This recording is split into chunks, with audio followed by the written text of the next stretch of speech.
libro de Hebreos, capítulo número 2, verso 1 al verso 4. Dice la Biblia: por tanto, es necesario que con más diligencia atendamos las cosas que hemos oído, no sea que nos deslicemos.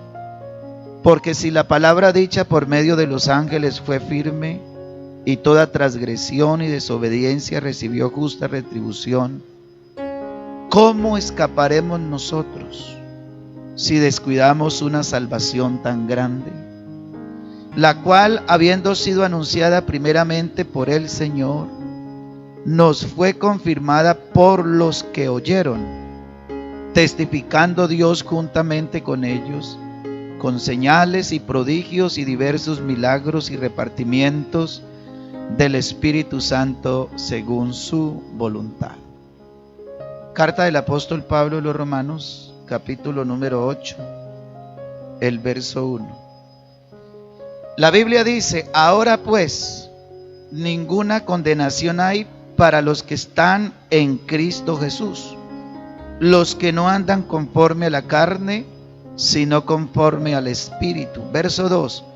Porque la ley del Espíritu de vida en Cristo Jesús me ha librado de la ley del pecado y de la muerte.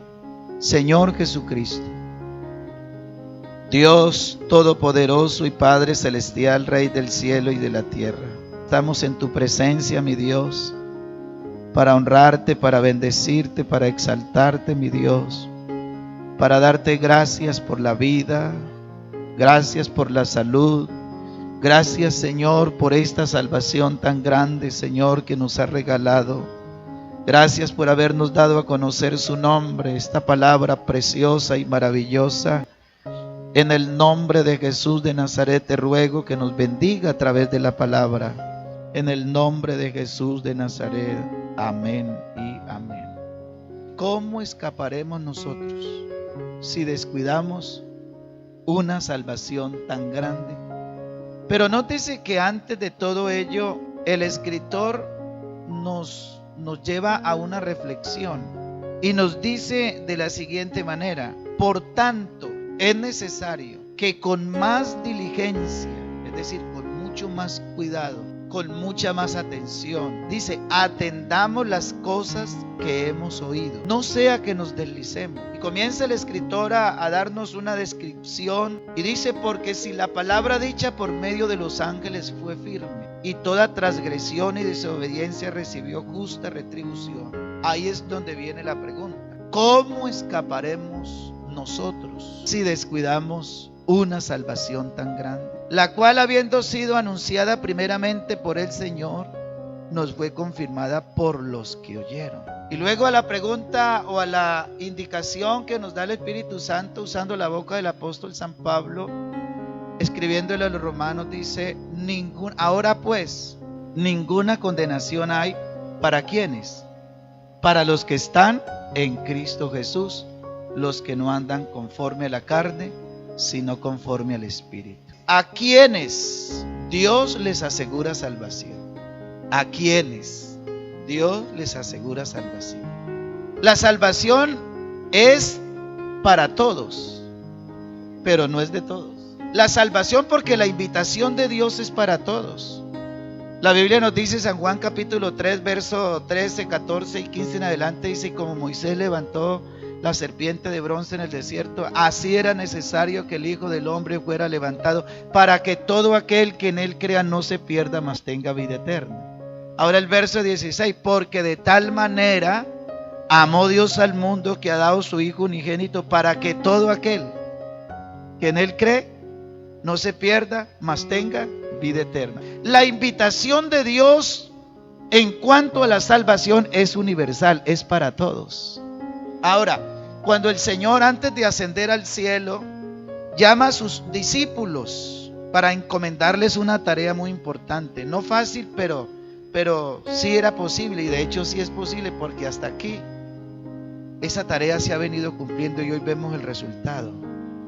¿Qué les dijo el Señor a sus discípulos? Antes de darles a ellos la comisión, por ahí les pega un jaloncito de orejas y dice que les reprochó su incredulidad y su dureza de corazón, porque no habían creído a los que lo habían visto resucitado. Pero aún así no los deja a un lado, sino que ahí les da la comisión y les dice: ustedes van a ir por todo el mundo y van a predicar el evangelio a toda criatura. Pero esa predicación el Señor se la condicionó al hombre, a las decisiones del hombre. ¿Y qué le dijo?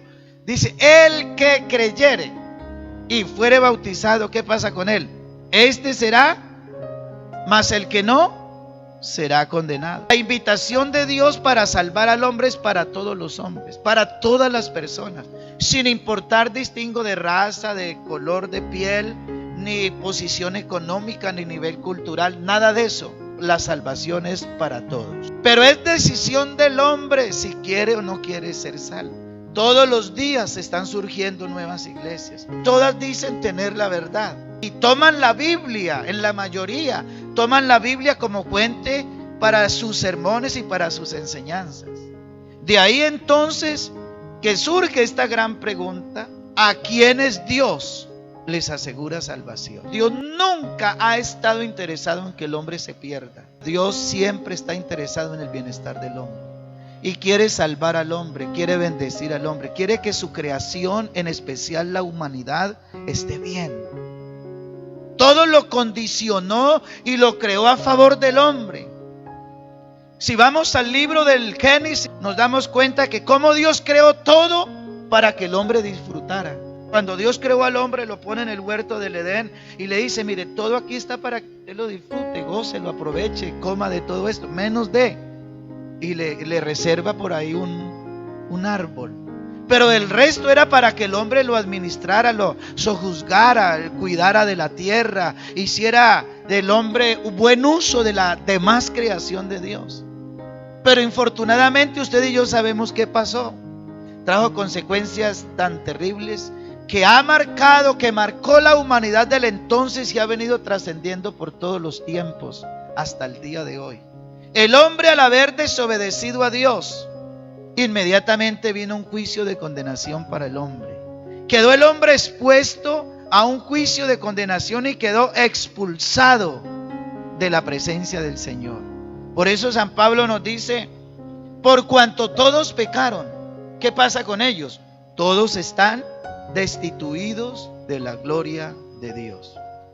Todos. Ahí estaba encerrado usted y estaba encerrado yo. Pero hermanos, a pesar de que estábamos destituidos de la gloria de Dios, el Dios del cielo, que es un Dios de amor y misericordia, no dejó postrado al hombre en la condición de condenación, sino que se proveyó de un plan glorioso para salvar al hombre. Y es por ello que hoy vemos una iglesia fortalecida, una iglesia creciente. Vemos a una cantidad de personas que por la gracia de Dios le hemos creído y hemos recibido esta palabra y nos hemos ajustado a sus mandamientos y procuramos vivir la vida de tal manera que Dios se agrade. ¿Para qué? Para que usted y yo disfrutemos de la vida mientras estemos aquí y nos asegura en el más allá salvación y vida eterna. ¿Qué nos dice el Dios a través del profeta Ezequiel, capítulo 33, el verso 11? Dice la Biblia: diles, vivo yo, dice Jehová el Señor, que no quiero la muerte del impío, sino que se vuelva el impío de su camino y que viva.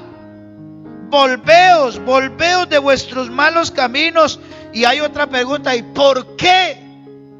Oiga, Dios preguntándole así al hombre de esa manera, como con el dolor en el corazón: ¿por qué moriréis, oh casa de Israel? Isaías, en el capítulo 1, hay un texto bien especial que nos dice de la siguiente manera. Hay otra pregunta ahí bien importante. Desde el verso 2 nos dice: oíd cielos y escucha tu tierra, porque habla Jehová, crié hijos y los engrandecí, y ellos se rebelaron contra mí. Y pone un ejemplo el Señor, y pone los animales como ejemplo. Dice: el buey conoce a su dueño, el asno el pesebre de su señor. Israel no entiende Mi pueblo no tiene conocimiento. Oh gente pecadora, pueblo cargado de maldad, generación de malignos, hijos depravados, dejaron a Jehová, provocaron a ir al Santo de Israel, se volvieron atrás. Y viene la pregunta. Y dice: ¿por qué querréis ser aún castigados? Todavía os revelaréis. Toda cabeza está enferma y todo corazón doliente. Desde la planta del pie hasta la cabeza no hay en él cosa sana, sino herida, hinchazón y podrida llaga. No están curadas, ni vendadas, ni suavizadas con aceite. Pero Dios, que es tan bueno, que es tan precioso, que es tan lleno de amor y misericordia, que es un Dios incomparable. Las hermanas cantaban el coro: no hay otro Dios como tú. No hay otro, es que no lo hay. La gente busca por aquí y por allá y no lo va a encontrar. No hay otro Dios que conoce nuestros pensamientos, que cuenta nuestros cabellos, que sabe nuestros sentimientos. No hay otro como Él. No hay otro como Él que se compadece. No hay otro como Él que sabe tener misericordia. No hay otro como Él que perdona. No hay otro como Él que se duele tener que castigar al hombre, pero lo hace por amor y misericordia. Qué Dios tan precioso, qué Dios tan maravilloso. Y me dice, digo, yo no entiendo, como que no logro entender cómo es posible que el Dios del cielo, siendo tan santo, porque Él es el santo de los santos, siendo tan santo, un día se humilló a mirar aquí a la tierra a ver si había algún entendido que lo buscara, y no había ni siquiera uno. Génesis capítulo 3, el verso 15,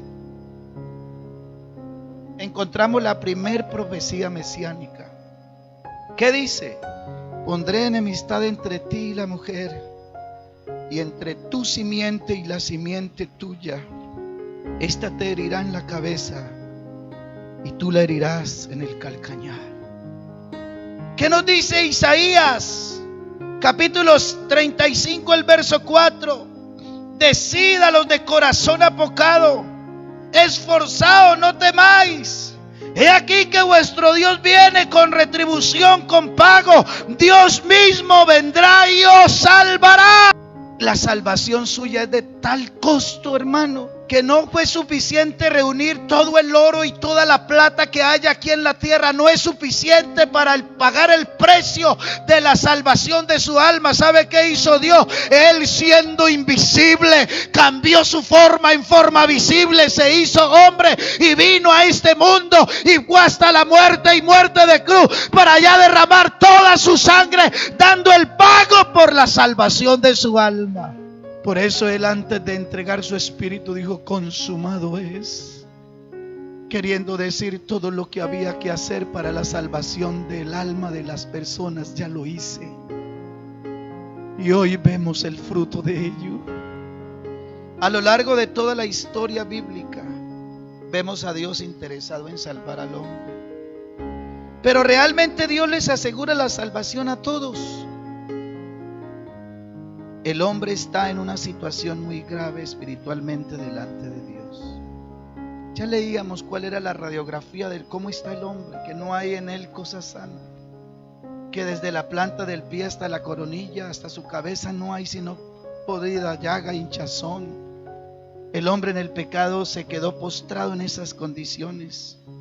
Pero todo lo referente a la salvación siempre está en la voluntad de Dios. Por eso, por allí también el escritor al libro de Hebreos, en el capítulo, segunda de Pedro, capítulo número 3, el verso 9, creo que está el versículo, sí. El Señor no retarda su promesa, según algunos la tienen por tardanza, sino que es paciente para con nosotros, no queriendo que ninguno perezca, sino que todos procedan ¿a qué? Al arrepentimiento. ¿Por qué el arrepentimiento? Porque el arrepentimiento, pudiéramos decirlo, es como esas primeras llaves que empiezan a abrir la puerta del cielo. A Dios sea la gloria, a Dios sea la gloria.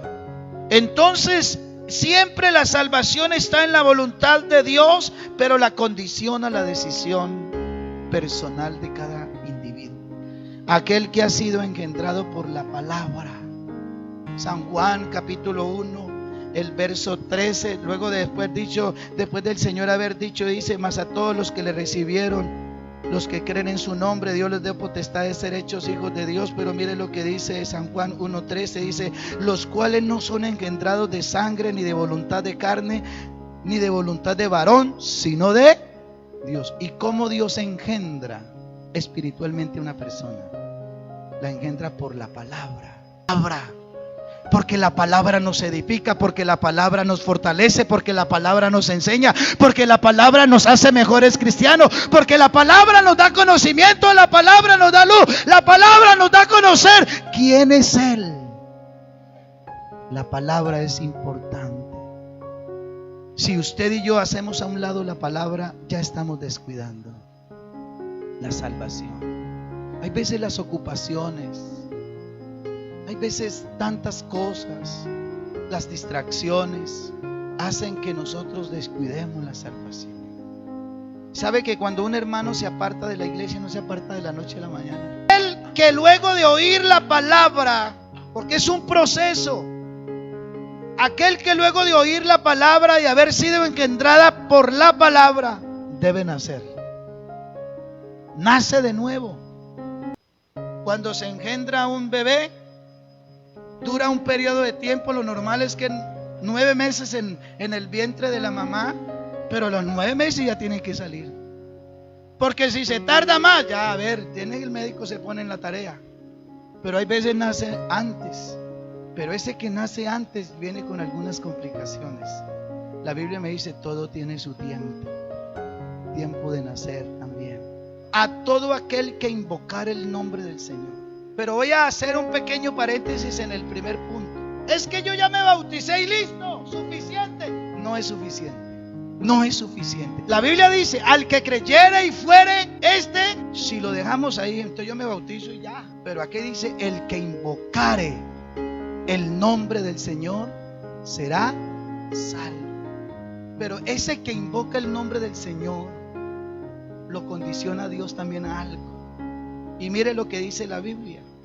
Vamos a ubicarnos por allí en el libro en la carta del apóstol Pablo a los Romanos, el capítulo número 10, verso 10 en adelante. Dice: porque con el corazón se cree para justicia, pero con la boca se confiesa para salvación. Todo aquel que en él creyere no será avergonzado, porque no hay diferencia entre judío y griego, pues él mismo, que es Señor de todos, es rico para con todos los que le invocan.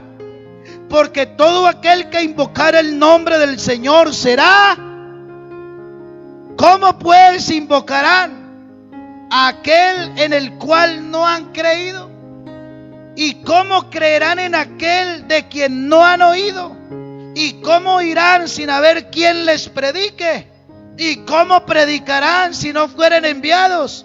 Como está escrito: cuán hermosos son los pies de los que anuncian la paz, de los que anuncian las buenas nuevas. Mas no todos obedecieron al evangelio. Pues Isaías dice: Señor, ¿quién ha creído en nuestro anuncio? Recuerde que al principio dije que la invitación de la salvación es para todos, pero no es de todos. Pero qué bueno que usted y yo hemos entendido, hermano. Hemos entendido que estar en Cristo es lo más precioso, que tener a Cristo de nuestro lado es lo más grande, que tener a Cristo en nuestra vida es lo más grandioso que puede haber en la vida. Hermano, puede que falte todo en la casa, que falten muchas cosas, pero que nunca falte la presencia de Dios en nuestras vidas. Que nunca falte. Aleluya, aleluya. Ese que todo aquel que invocara el nombre del Señor debe primero oír. Segundo, debe de creer y debe de apartarse de iniquidad. Apártese de iniquidad todo aquel que invocara el nombre del Señor. Entonces no todo el que invoca el nombre del Señor será salvo. sino aquel que invocando el nombre del Señor se aparte de iniquidad. ¿Y qué es iniquidad? Estaba mirando por allí en un diccionario sobre lo que significa la palabra iniquidad y quiere decir maldad, injusticia grande. Se refiere a aquello que es injusto, se considera algo que está fuera de la moral de Dios, aquello que está incluso fuera de la moral del hombre. La iniquidad. Y sigue diciendo el diccionario, dice que en escritos bíblicos se hace referencia a este término como aquello que está en el corazón de algunos hombres. El que persevere hasta el fin. Esto me indica a mí un caminar, un empezar y un terminar.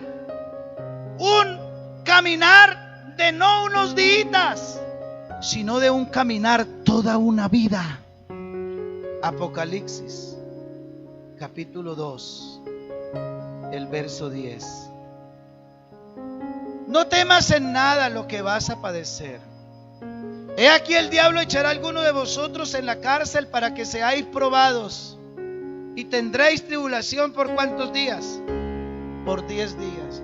Pero aquí es donde les quiero terminar, hermano. La invitación tan preciosa que nos hace Dios. Allá se la hizo a ese ángel que estaba allá en esa iglesia para que se la transmitiera también a la iglesia. Y esa invitación es para usted también y para mí. Sé fiel. Sé fiel. ¿Hasta cuándo? ¿Hasta cuándo? Hasta la muerte. ¿Y qué dice el Señor? ¿A qué se compromete el Señor? Dice, y yo te daré la corona de vida. ¿Y qué nos dice Santiago capítulo 2? El verso 1, el verso 2 en adelante dice, bienaventurado el varón que soporta la tentación, porque después de haber resistido la prueba, recibirá la corona de vida.